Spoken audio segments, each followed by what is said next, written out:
temple de la sagesse. Après une pause bien méritée, le rendez-vous incontournable de la révélation de la vérité divine fait son grand retour. Dites-moi, le péché souille vraiment l'âme? Le péché est spirituel. Non, répondez à ma question. Désolé de vous arrêter, je ne veux pas rentrer dans les débats.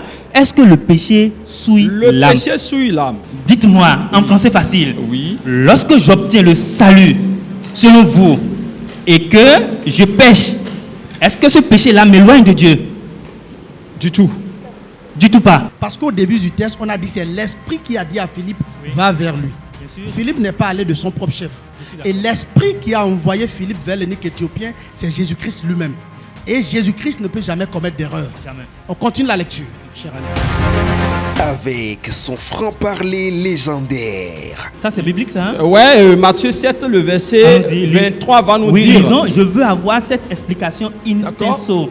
Oui, lisons ce passage. Je vais paraphraser tout. Non, nous allons lire ce verset parce que j'aimerais. Matthieu 7, le verset 22 à 23, s'il vous plaît. Oui. C'est pas la même chose. J'ai regardé quand vous avez commencé à parler. Cher débatteur. Et quand vous avez arraché la parole, j'ai encore regardé.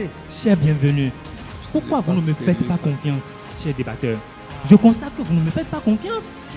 Ni vous, ni le pasteur Lokossi. Parce que moi, j'ai la police du débat. Je donne la parole à qui je veux, comme je veux et quand je veux, pour le bonheur de nos internautes. Vous n'allez pas me dire le contraire. Et sa parfaite maîtrise des thèmes abordés, il s'impose comme l'un des animateurs les plus redoutables sur son plateau. Si tu fais du bien, tu as péché. Si tu fais du bien, je me répète. Si tu fais du bien n'ayant pas l'esprit de Dieu, tu as péché. C'est biblique, si tu fais du mal n'ayant pas... Nous n'allons pas faire des affirmations gratuites. Je retourne à Genèse 2, le verset 16 à 17. Si tu fais du bien, tu as péché. Tu as péché. Je veux avoir cette version sans l'esprit de Dieu, tu as péché. C'est oui, allez-y. Genèse 2, le verset 16 à 17. Lisez-moi ça. Si nous ne lisons pas exactement cette expression, désolé, je ne serai pas d'accord avec vous. Il avait eu 12 matchs. Désolé, monsieur bienvenu. C'est ce que je n'accepte pas dans un débat contradictoire. Merci encore. Je suis désolé que des hommes de Dieu parlent comme ça. Sans langue de bois, sans complaisance et sans détour, il conduit ses débats avec autorité. Monsieur bienvenu. Je vous ai demandé de clôturer le débat. Vous m'avez demandé de lui donner la parole. N'est-ce pas?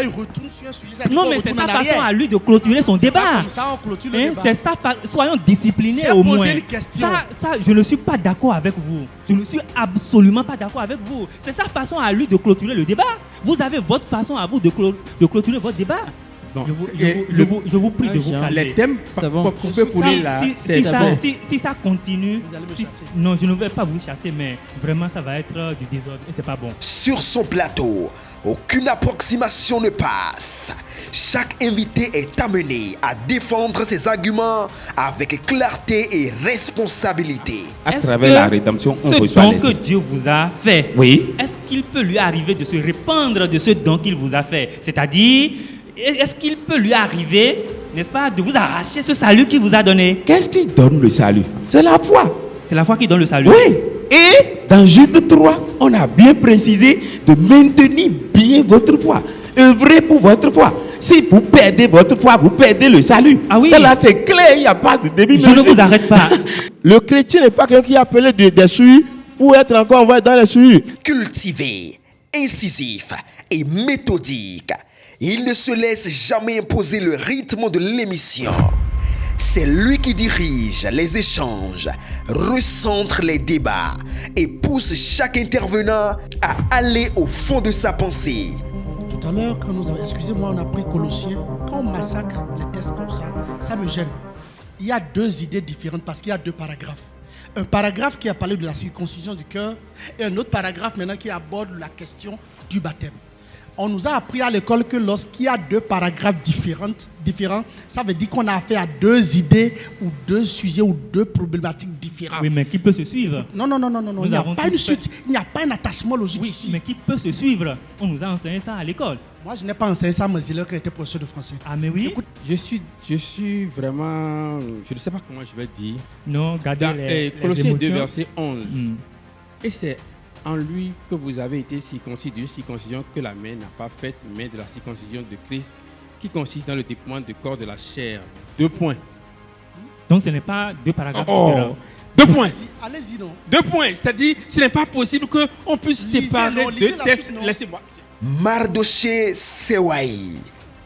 Il arrive ce samedi 27 juin 2026 à 15h.